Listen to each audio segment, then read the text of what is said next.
Movie ಮಾತ್ರ ಸಕ್ಕತ್ತಾಗಿದೆ bro. ಅದು ಡೆವಿಲ್ ಎಂಟ್ರಿ, ಕ್ಯಾಮ್ರಾ ಆ್ಯಂಗಲ್ಸ್ ಎಲ್ಲ ಸೂಪರ್ ಆಗಿದೆ ನೋಡಿ. ಇವಾಗಲೇ ಜಾತ್ರೆಗಳು ಸ್ಟಾರ್ಟ್ ಆಗ್ತಾ ಇದೆ.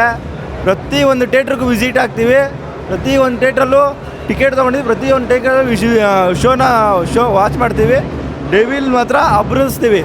ಜಾತ್ರೆ ಏನಂತ ನಾವು ಮಾಡ್ತೀವಿ ಸರ್, ಎಲ್ಲ ಇವ್ರನ್ನ ನಾವು ದೇವ್ರಂತ ಕರಿತೀವಿ. ಎಲ್ಲ ಭಕ್ತಾದಿಗಳು ಸೆಲೆಬ್ರಿಟೀಸ್ ಅಂತ ಕರೀತಾರೆ ನಮ್ಮ ಸೆಲೆಬ್ರಿಟೀಸ್ ಎಲ್ಲರೂ ಭಕ್ತಾದಿಗಳ ಥರ ದೇವ್ರ ಥರ ನೋಡ್ಬಿಟ್ಟು ಅದನ್ನು ಇದು ಮಾಡ್ತೀವಿ ಸರ್. ಮೂವಿ ಯಾವ ಥರ ಇರುತ್ತೆ ಆ ಕ್ರೇಜ್ನ ಬಿಲ್ಡ್ ಮಾಡೋಕ್ಕೆ ಸೆಲೆಬ್ರಿಟೀಸ್ ಬಂದೇ ಬರ್ತಾರೆ. ಆ ಬಿಲ್ಡ್ನ ನಾವು ಮಾಡ್ತೀವಿ ಸರ್. ಯಾವ ಹೀರೋಗಳು ಬಂದ್ರೂ ಏನೂ ಕಿತ್ಕೊಳ್ಳೋಕ್ಕಾಗಲ್ಲ. ಯಾವ ಬಾಲಿವುಡ್ ಬಂದರೂ ಸರಿ, ಯಾವ ಹಾಲಿವುಡ್ ಬಂದರೂ ಸರಿ, ಏನೂ ಕಿತ್ಕೊಳ್ಳೋಕ್ಕಾಗಲ್ಲ ಸರ್. ಬರ್ತಾ ಇರೋದು ಡೆವಿಲ್ ಸರ್, ಚಾಲೆಂಜಿಂಗ್ ಸ್ಟಾರ್ ಬರ್ತಾ ಇರೋದು. ಚಾಲೆಂಜಿಂಗ್ ಸ್ಟಾರ್ ಬರ್ತಾಯಿದ್ರೆ ಅವ್ರ ಅಮ್ಮನ ಎಲ್ಲರೂ ಸೈಡಿಗೆ ಇರಬೇಕು.